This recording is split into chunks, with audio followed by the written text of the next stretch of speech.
Donald Trump's name is mentioned only once in the text of this book, but he sort of looms over every page of it. And one of the things that really becomes clear, I think, is that Richard Nixon put the interests of the country first eventually, that he realized he was probably going to lose in the end, but that it was better and sort of more important for him to step down and not drag this out for several additional years. I'm David Priess, and this is the Lawfare Podcast, March 9th, 2022. You may think you know all that you need to about the Watergate scandal, its origins, its evolution, and its implications. But there's been a lot of new information in the last couple of decades that is simply not in earlier full histories of the scandal. Journalist and popular historian Garrett Graff has written a new history of Watergate called, appropriately, Watergate, A New History. And in this book, he does just that. He brings in the information that has come together to write the first overall picture of Watergate in quite some time. I sat down with Garrett to talk about the contours of the Watergate scandal, but in particular about some of its national security and foreign policy episodes that are of high interest to our listeners. We discussed, among other things, the evolution of Nixon's thinking involving those tapes that he recorded of his White House conversations, as well as the extraordinary order that the Secretary of Defense gave during the height of the scandal to warn soldiers about following the Commander-in-Chief's orders. It's the Lawfare Podcast, March 9th, Watergate Revisited, with Garrett Graff. Garrett, you started writing this new history of Watergate a few years ago now. What drove you to decide that we needed a new assessment of the Watergate scandal? There were two things that drove me towards this book. The first is, as you know, David, because you and I have had parallel interests and lives over the last couple of years. I've spent the last 5 years covering Trump, Mueller, Russia investigation, and sort of all of the impeachments and crimes and corruption and criminality of the Trump years. And that all seemed really fresh, and I wasn't quite ready to write about that. And instead, I thought it would be worth going back and trying to look at the last time that we faced a president that was such a nexus of crime and corruption, and sort of how that process worked. Almost 50 years ago now, how Washington was actually able to force Richard Nixon to resign in a moment where all of the various levers of Washington, the media, the Justice Department, the FBI, the executive branch, the House, the Senate, the District Court, the Appeals Court, the Supreme Court, all came together to force Richard Nixon's exit. And then as I got a little deeper into the research, I realized that actually, Watergate is a story that has been sliced and diced 1,000 ways over 50 years in dozens, scores, maybe even hundreds of books. But it had actually been a quarter century since anyone sat down to write a full soup to nuts, start to finish narrative history of Watergate. The last two were Stanley Cutler's Wars of Watergate in 1992 and Fred Emery's Watergate in 1994. Mm-hmm. And that in the 25 years since then, we've actually learned a tremendous amount about Watergate, about the Nixon administration, and that those facts and those details actually really changed the story that we thought we knew. And that is what I want to dig into here, because most of us know the basic contours of Watergate, but I'm interested as we go on in you highlighting some of the things that news sources have made available, and the interpretation may be different than the mid to late 70s when people perhaps watched All the President's Men or read the newspaper accounts. So let's start with the actual break-in, or I should say the break-ins at the Democratic National Committee offices on May 28th and June 17th, if I recall correctly, 1972. Why was the team assembled by Howard Hunt and James McCord breaking in there? What are the actual theories about what they were doing? For 50 years, we have shorthanded that break-in as a bugging operation, that they were trying to come in to bug DNC Chair Larry O'Brien's office. And one of the things that really surprised me is that it's not actually entirely clear that that was the case at all. And in fact, the reasoning for the burglary itself is really quite still hotly debated and contested. And there's a lot of reason to believe that, in fact, there might have been multiple motives that night among the burglars as they came in. And as you mentioned, I mean, part of what most people don't understand about the burglary itself is that it was actually the second burglary of the Watergate. That the burglars had been in several weeks earlier, attempted to install some listening devices, and bungled it. And so at least some of the burglars were coming in that second time with the hope of fixing the problems of the first burglary. Now, beyond that, there was a lot of open questions about what information they might have been searching for as well. Some hints about that they were searching for Democratic malfeasance and campaign finance violations.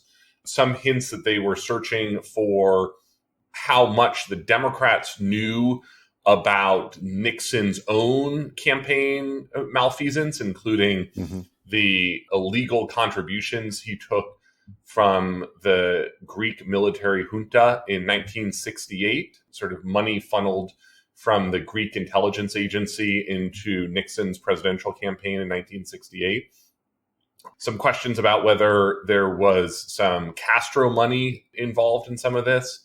And then lots of open questions and suspicious circumstances about whether the CIA actually knew of the burglary as it was unfolding and attempted to sabotage it.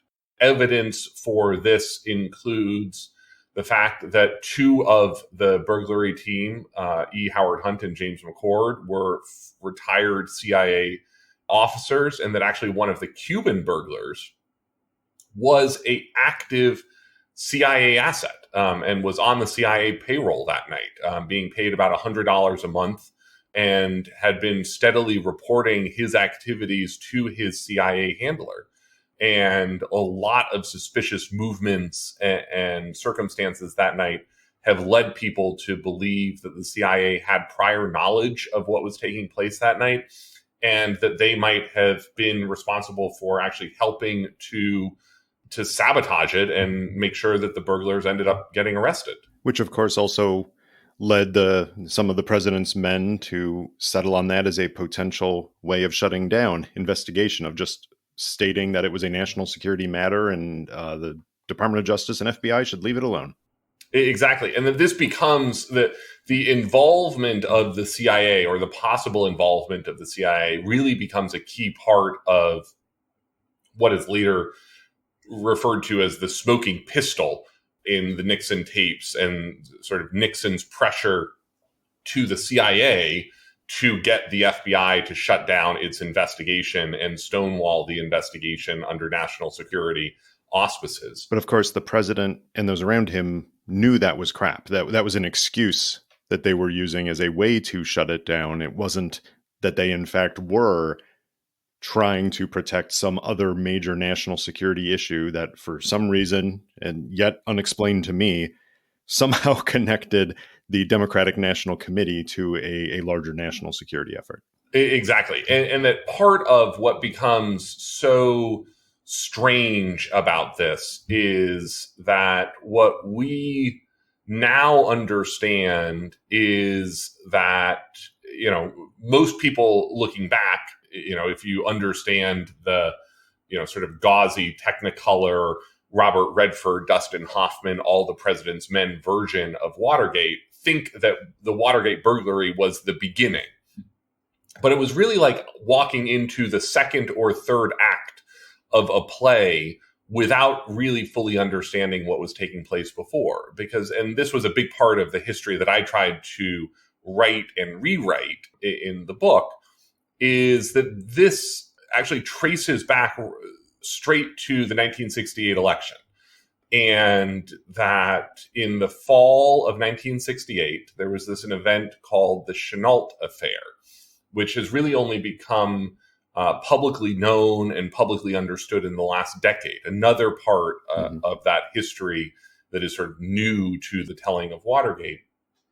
And in the fall of 1968, Richard Nixon, campaigning for president against Hubert Humphrey, the vice president, actually interfered with the Paris peace talks and encouraged South Vietnam to stall the peace talks for his own political gain. Effectively, Richard Nixon asked the South Vietnamese to keep the Vietnam War going in order to help his electoral chances that fall. It is one of the only credible allegations of treason against a high-ranking U.S. government official in American history. And it was something that Lyndon Johnson learned at the time and tried to confront Richard Nixon about, but then decided that publicizing that betrayal would undermine Richard Nixon's moral authority as the incoming president. And so Lyndon Johnson kept quiet about it. The full details of it did not come out until about a decade ago, right, when a scholar named Ken Hughes wrote a book called Chasing Shadows about it and sort of fully traced it back with some newly declassified documents from the Johnson Presidential Library. But Richard Nixon knows that there's this deep, dark secret at the core of his 1968 campaign, and that basically it sort of becomes the telltale heart that infects the whole rest of his presidency. And you see his paranoia and criminalities sort of rise through the end of the 1960s and the early 1970s as he tries ever more desperately to cover up this Chenault affair. And that this really becomes the reason that he goes so wild about the Pentagon Papers in the spring of 1971. The leaks there lead him to create the Plumbers Unit that brings G. Gordon Liddy, E. Howard Hunt, and other men into the White House, people who had no business being close to the presidency. And then, it's Liddy and Hunt and McCord who end up going off the deep end in 1972 with the presidential reelection campaign. Right. And that in many ways, sort of the Chenault affair becomes the original sin that undoes the rest of the Nixon presidency. Yeah, there's really two things here that are interesting in this early part of it. And one is that backstory, which is that Watergate was not an isolated incident. In fact, it was perhaps the break-in and the bugging or whatever it was one of the least disturbing things that was happening with the Plumbers Unit and related dirty tricks matters. But the other side of it, especially after the break-in and as months go on, there is the intense reporting effort. And especially in late 1972 and 1973, the reporting really starts ramping up, including the team of Woodward and Bernstein at the Washington Post. I'm guessing that in the public consciousness of Watergate, for people who are not immersed in politics or national security, that three things still stand out when the word Watergate comes up. One is probably the fact that there was a break-in and cover-up. I think that's probably generally understood at some level. The second is that Nixon ultimately resigned connected to that somehow.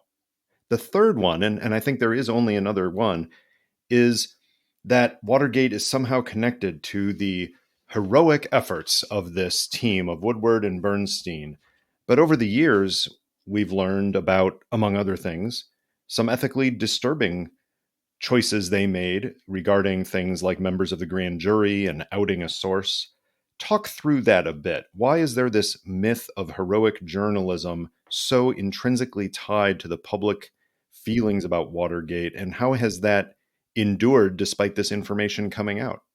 Yeah, it's a fascinating question. And it was one that, to me, was one of the most surprising aspects of my research and writing for this book, was to understand how blown out of proportion Woodward and Bernstein's role in Watergate actually was. That Woodward and Bernstein definitely mattered, but not in the way that we thought that they did. That sort of the popular history that we tell of Watergate is, the break-in, yada, yada, yada, Woodward, Bernstein, John Dean, Ervin committee hearings, and then, Nixon resigns. And it has a certain level of, inevitability to it in the way that we try to tell the story. And in fact, that's not what it looked like at all as the scandal unfurled and unfolded through 1972 and early 1973, that the actual cover-up almost succeeded. That there are solid half dozen times between July 1972 and March 1973 where it looks like the cover-up has succeeded, that Nixon has sort of shut down the last thread of the investigation, that he sort of kept this thing buttoned up and away from his own White House. And it's not really until March and April of 73 that you begin to see it break wide open and turn into the sort of cascading series of political earthquakes that ultimately end with Nixon's resignation in August 1974. And that what you actually end up seeing is that over the course of that fall, Woodward and Bernstein are hard at work tracking this story for the Washington Post, both relatively junior reporters as the mythology goes, and was actually the case. But that there were a half dozen reporters that we actually owe shared credit to for breaking key stories at key moments in that fall that actually kept the story going. Actually, Woodward and Bernstein had both been taken off the story and had been sort of deposited back in their day-to-day lives at the end of July 1972, before the New York Times' reporter Walter Rugaber broke the first public story about how the burglars had been financed with Nixon campaign cash. Then it was a Los Angeles Times duo, Jack Nelson and Ron Ostro, who in October 1972 managed to get the first interview with one of the burglary participants, a man named Al Baldwin, the former FBI agent who was sort of the lookout on the night of the burglary. And that it was his first person story published in the Los Angeles Times that connected the burglars and the Nixon campaign and the Nixon White House really for the first time. And sort of made the story personal and big and scandalous in a way that it really hadn't been before. And then it was actually another New York Times reporter, Seymour Hersh. He, another one of these legends in journalism, who most famous then for breaking news of the My Lai massacre. He was the one who broke in January 1973 the story that the burglars were being paid hush money to keep silent about their role, their family, help preserve their families if they stayed silent and took the prison deal that was being offered. And it was really those three stories, as much as anything that Woodward and Bernstein did, that tipped the Watergate story over from sort of odd political trivia into catastrophic political nightmare. Sure. And I think, in the public consciousness, certainly the reporting was big for moving the story forward, but Watergate would not have evolved from the clumsy break-in and the arrest to Nixon's ultimate resignation through the public hearings and the activity going on in the courts. It certainly would not have gone forward in the same way without the famous tapes. These are the conversations in the White House and elsewhere that Richard Nixon was covertly capturing. And the one of the conversation on, I think it was June 23rd, between Nixon and Haldeman in the White House, which provided that so-called smoking pistol that Richard Nixon was indeed knee-deep in the cover-up. There was no airtight evidence of Nixon's complicity in the cover-up. Nothing certainly as crystal clear about his obstruction of justice without those tapes. Now, Nixon had listened to the tapes as 1973 went on. He knew what was on most, if not all of them. So the key question, what do you think? Why didn't Nixon just order the tapes destroyed before turning them over? Yeah, it's a great question. And I think to me, it's one of the strangest unknown mysteries still remaining. Nixon had started his presidency by tearing out all of the recording devices that Lyndon Johnson had scattered over across the White House. He did not want any of his words recorded.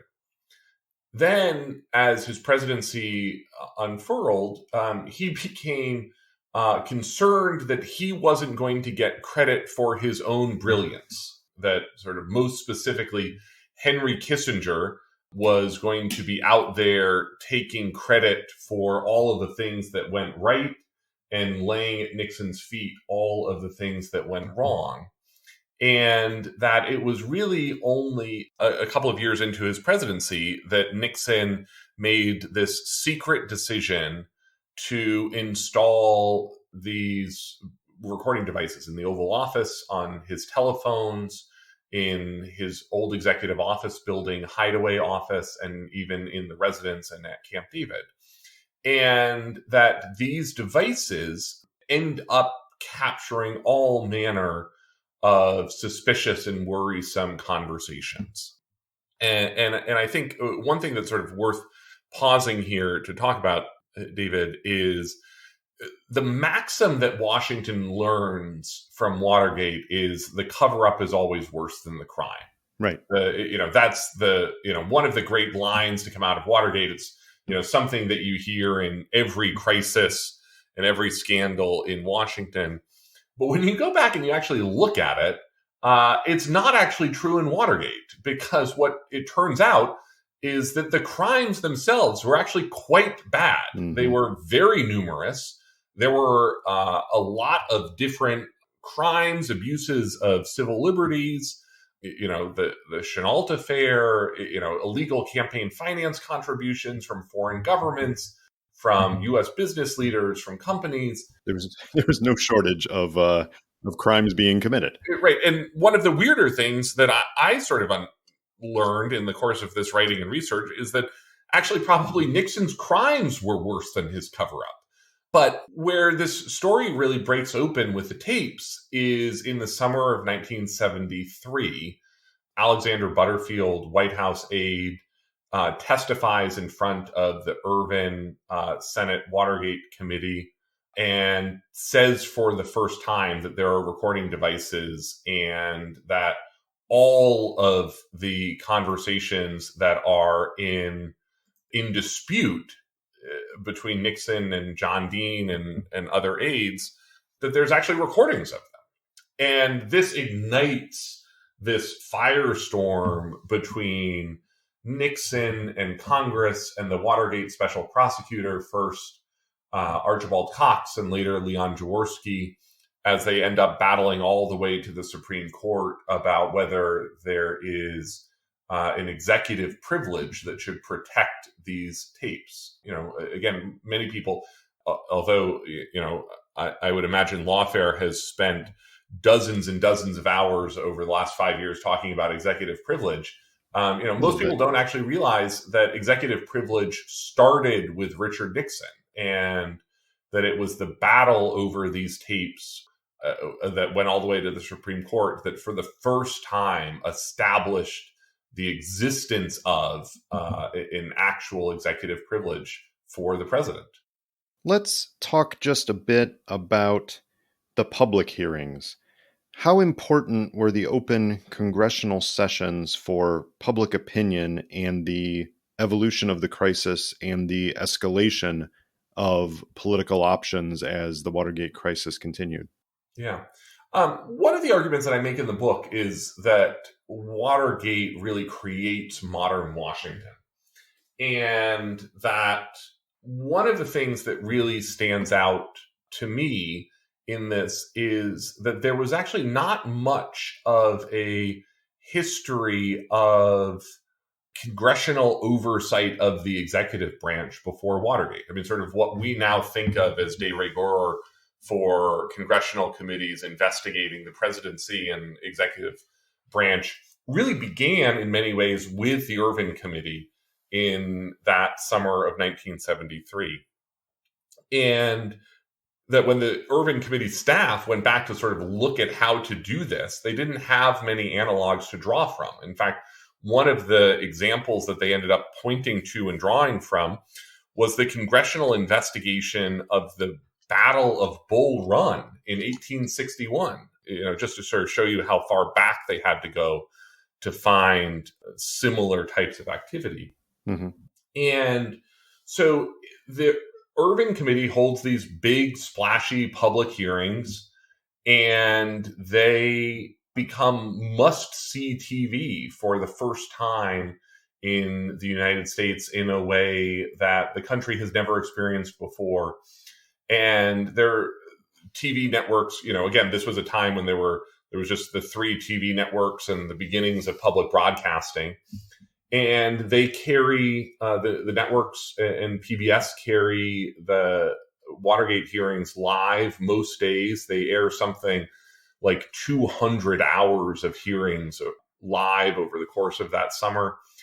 And amazingly, the average American household watches almost 40 hours of the hearings over the course of that summer. That's amazing. I mean, it really shows a couple of things. Obviously, one is now we have the era of Netflix and YouTube and no shortage of other distractions as opposed to simply the major networks and perhaps public television. I'm not sure how much public television had permeated American households by then, but there were just fewer options.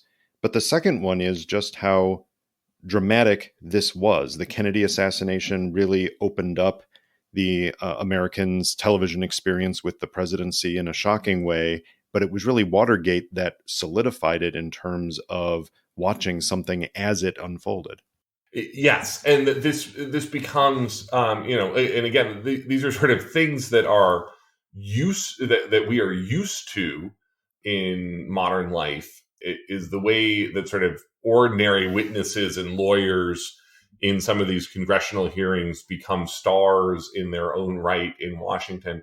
But for Washington at the time, this was brand new. And the idea of these Nixon aides, of their lawyers, of the committee staff becoming these, famous figures in America was new then.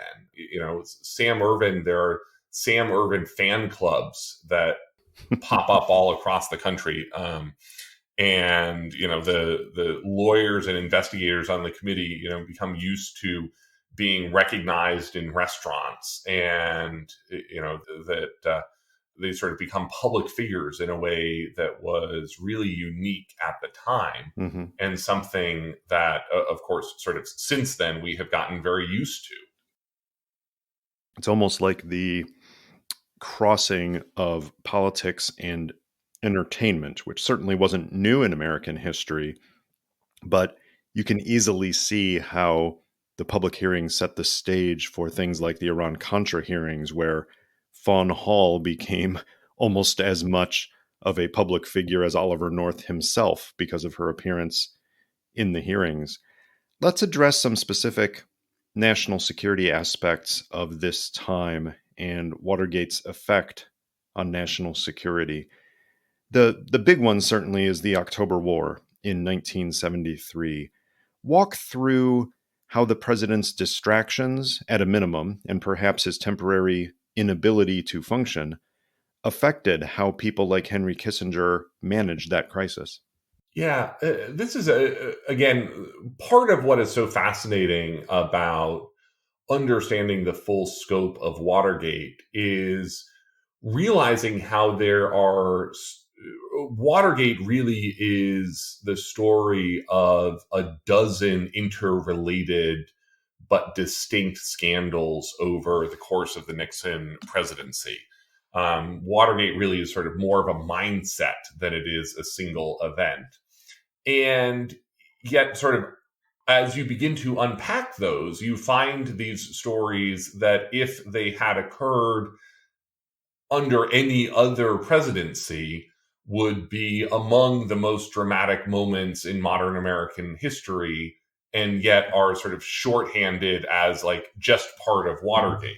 And the sort of best example of that is, as you say, October 1973, when you have three stories combined into what is surely one of the wildest months in all of American political history. You have Vice President Spiro Agnew facing down this historic bribery investigation that ends up forcing him from office in early October. He pleads guilty to bribery in a Baltimore courtroom after months of back and forth with the Justice Department, pleads guilty moments after resigning the vice presidency, and it's the first time a vice president has ever been forced from office, and would normally be one of the most corrupt things that we've ever seen take place in and around the White House in 250 years of American history, and yet is sort of a buried storyline of the larger Watergate story. Month continues with this dramatic showdown between the president and special prosecutor Archibald Cox as they battle in court for access to some of these tapes that we were talking about a few minutes ago. And it ends up leading to Nixon ordering the firing of Archibald Cox. The Attorney General, Elliot Richardson, refuses and resigns. Mm-hmm. Nixon orders the Deputy Attorney General to then fire Archibald Cox. The Deputy Attorney General, William Ruckelshaus, also refuses and resigns. And it ultimately falls to Robert Bork, the third ranking official in the Justice Department, the Solicitor General, to end up becoming acting Attorney General and then firing Archibald Cox. And fascinating, I would note that Robert Bork doing so can be seen on its face as less courageous than what the Attorney General and the Deputy Attorney General did. But there was a reason for it, in that there was no clear method of succession for ruling or managing the Justice Department if there was not an Attorney General, a Deputy, or a Solicitor General. And the feeling among the three of them was that somebody had to mind the store, and perhaps things would be worse off if there were no one in any of those positions and Bork had stepped down. So it was not perhaps merely or at all a spineless decision to say, I am going to assume the role of acting Attorney General. And in fact, I think you noted that Bork himself, when offered the job of Attorney General, said, no. I am only doing this temporarily because of the circumstances. Exactly. As you said, the line of succession at the Justice Department didn't go past him. And so there was no sense of who would take over the Justice Department if Bork actually also resigned. And of course, Bork ordering the firing of Archibald Cox becomes a key part in his Supreme Court nomination in the 1980s, opposition by Ted Kennedy, that sort of, in many ways, I think, sort of poisons the Supreme Court nomination process in a way that we are still struggling with, literally right up to today with Joe Biden's latest Supreme Court nominee. And so you have these two huge epochal stories playing out in the background: the Saturday Night Massacre, resignations of the Justice Department leadership, the resignation of Spiro Agnew, an empty vice presidency amid all of this. And then we get to where your question began, which is the Yom Kippur War unfolds through October 1973 as well. And Israel is hit by this surprise attack from its Arab neighbors, faces a devastating set of military setbacks very quickly. Israel gets down to a few hours of ammunition and supplies left before the U.S. launches a massive resupply mission, one of the largest military materiel missions in world history, bigger than the Berlin airlift. It takes them a while to get there, but once they do, Yeah. It is truly a massive effort that shows the American commitment to Israel. And then, as Israel begins to turn the tide, there becomes this panic on the Arab side, and they turn to the Soviet Union for help. I'm sort of shorthanding a lot of very complex geopolitical machinations here. And in a way, again, that we sort of forget decades later, the US and the Soviet Union come to a very tense moment in the Cold War in the midst of this Yom Kippur War that leads to one of the only times in American history that we have raised the DEFCON level, the defense readiness level, and seen the Soviet Union follow suit. And through all of this, Richard Nixon, who is weathering the resignation of his vice president, the battle for the tapes, the Saturday Night Massacre, is drinking heavily and despondent and depressed and isolated in the White House residence, and effectively leaves his chief of staff, Alexander Haig, and Henry Kissinger, his Secretary of State and National Security Advisor, to handle this crisis without him. And it's this incredible moment in national security history where we see the DEFCON level raised, and there is no evidence that Richard Nixon participated in that conversation at all. That basically it was Nixon's staff preparing the U.S. to go to war without any input from the president. To the point, if I remember correctly, that during the height of the crisis and the president was down in Florida, they take steps in the president's name back in Washington without even bothering to wake him up, in part because they wonder if Nixon is capable of thinking clearly at the time. Yeah, and there are these incredible exchanges where, for instance, the UK prime minister, I think it is trying to reach Nixon to speak with him. And Kissinger says, "Don't put the call through. The president's too drunk to talk right now." Remarkable. Absolutely. The other national security aspect I wanted to talk to you about is something that you and I talked about several years ago now, is we were both trying to chase down the provenance of the story and any evidence we could find for it actually happening, that in 1974, as the crisis continued to escalate, that the Secretary of Defense, Jim Schlesinger, had put orders down the chain through the military saying, if you receive any orders from the commander-in-chief to execute involving nuclear weapons in particular, do not execute without checking with me first. And that's something that, as I recall, we both had trouble feeling confident about, and we were very careful about our language. You in your article and in my book about how presidents leave office, we both struggled with how to wrap the language around the uncertainty element, the lack of confidence of what happened and how. You found some new information on that. What do you now think happened with that incident, and how much more confident are you that there's something to that story? Yeah, so you're exactly right, David. This is in the years after Watergate and Nixon's resignation. James Schlesinger, the Secretary of Defense at the time, talked publicly about the idea that he had effectively tried to circumscribe Nixon's nuclear powers in his final days, that there was a lot of fear about Nixon's mindset, that there was a lot of fear about Nixon's sort of irrationality in those final days, and that he Schlesinger said, effectively, no one had anything to worry about. We had put out orders that there weren't supposed to be any, nuclear launch orders communicated without double checking with us first, which, as you know, is highly extra legal and contrary to DoD Nuclear National Command Authority.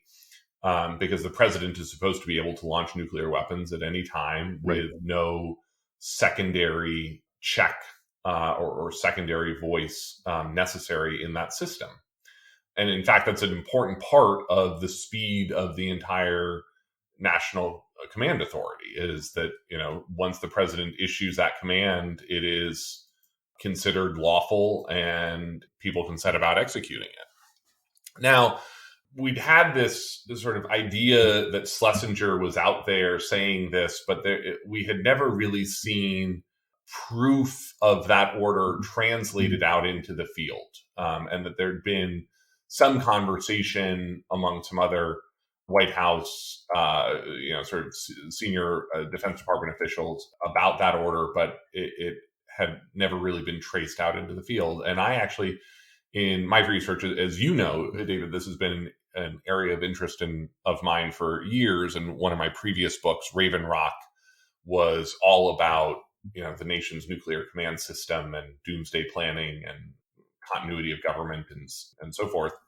And I actually was able to locate a soldier who was stationed in a nuclear armed unit in West Germany at that time in August 1974, who remembers the order and was able to sort of talk me through what it looked like in the field for the first time.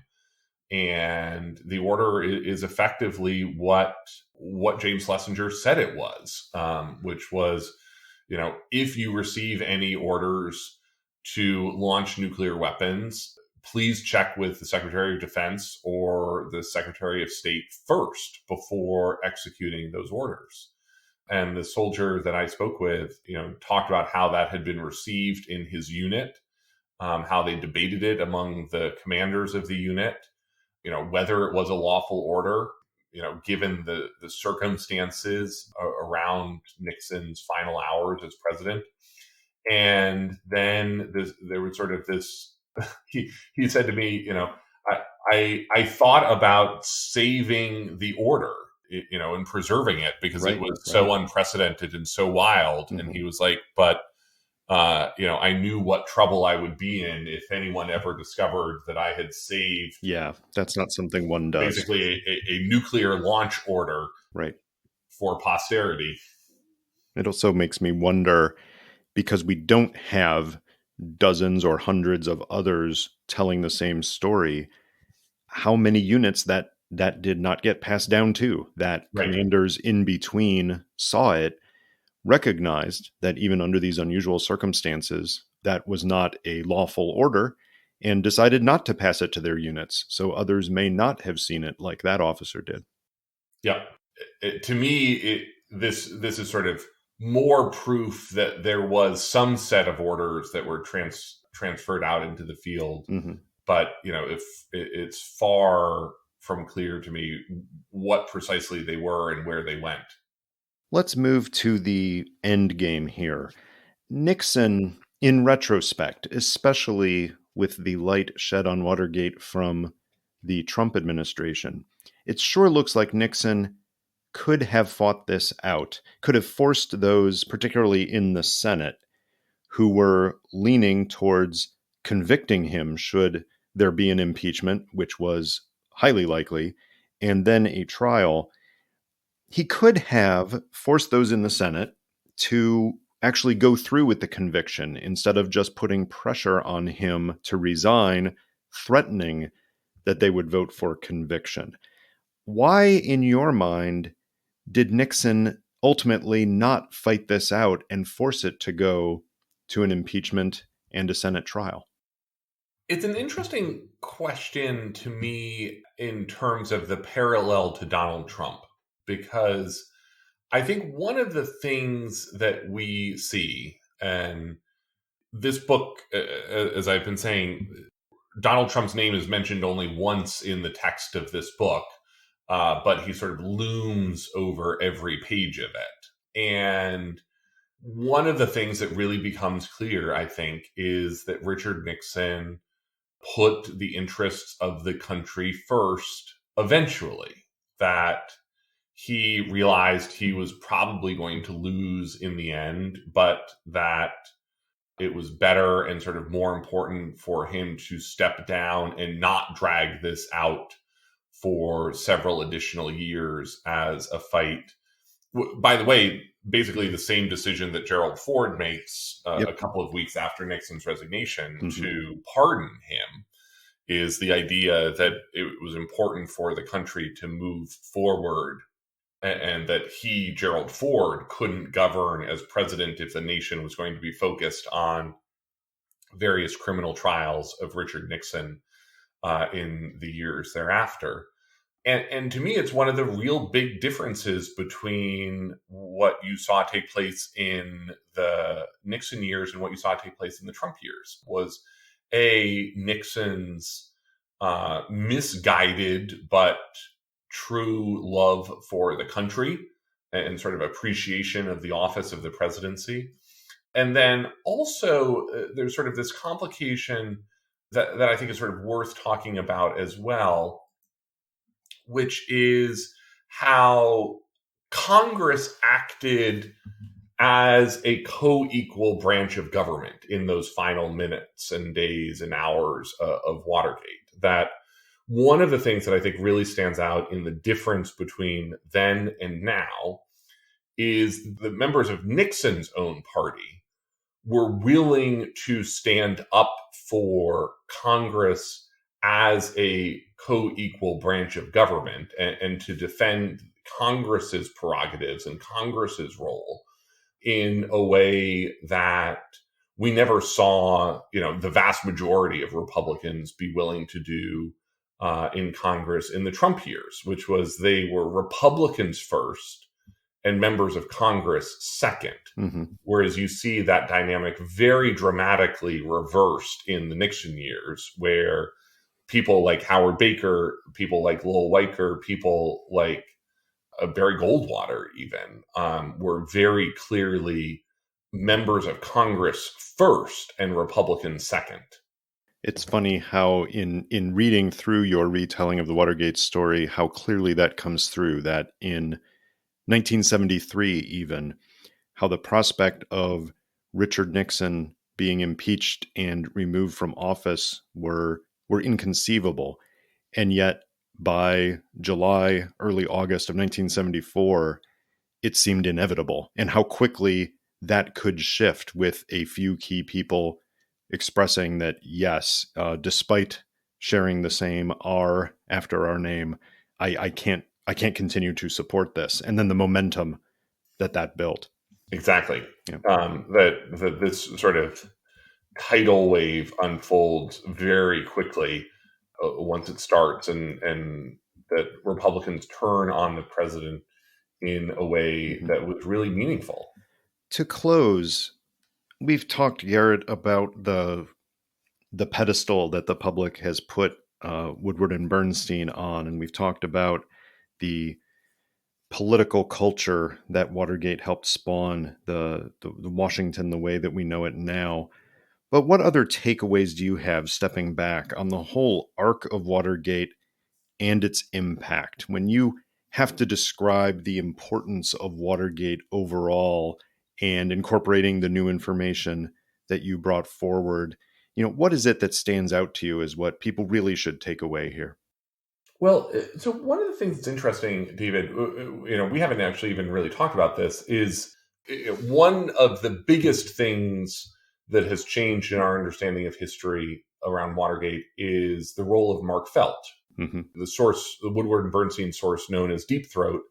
When I sat down to write this book, it was the first time anyone had ever written a history of Watergate knowing the identity of Deep Throat. And that really dramatically, as a single fact, changes our understanding of what transpired in the midst of Watergate. Because what we have seen is that in the Robert Redford, Dustin Hoffman, All the President's Men movie version, we see Hal Holbrook, the person who plays Deep Throat, as this, shadowy and important good government figure out to, preserve American government and decency in the face of Nixon's corruption. And as it turns out, that's not what Mark Felt was doing at all. Mark Felt was the deputy director of the FBI, was pissed off that Nixon had passed over him to be the director of the FBI in the wake of J. Edgar Hoover's death about 6 weeks before the Watergate burglary, and that Mark Felt wanted to sink the acting FBI director, Patrick Gray.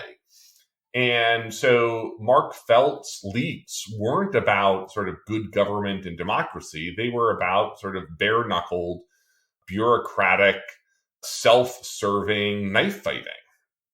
And I think, to me, is a really important example of how sort of the history that we think isn't necessarily the history as it's actually being lived, and that it's worth waiting to try to understand some of these events with a much larger sweep of history.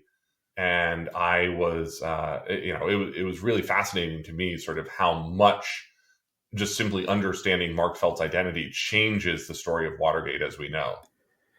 Garrett, thank you for walking through these elements with us. There's obviously much, much more. And I will say, as I'm looking here at the stack of books in my library of Watergate books past, that this is the new go-to single volume on Watergate, the new history that you've written. Thank you. Thanks so much for having me, David. It's always a pleasure to be on Lawfare. The Lawfare podcast is produced in cooperation with the Brookings Institution.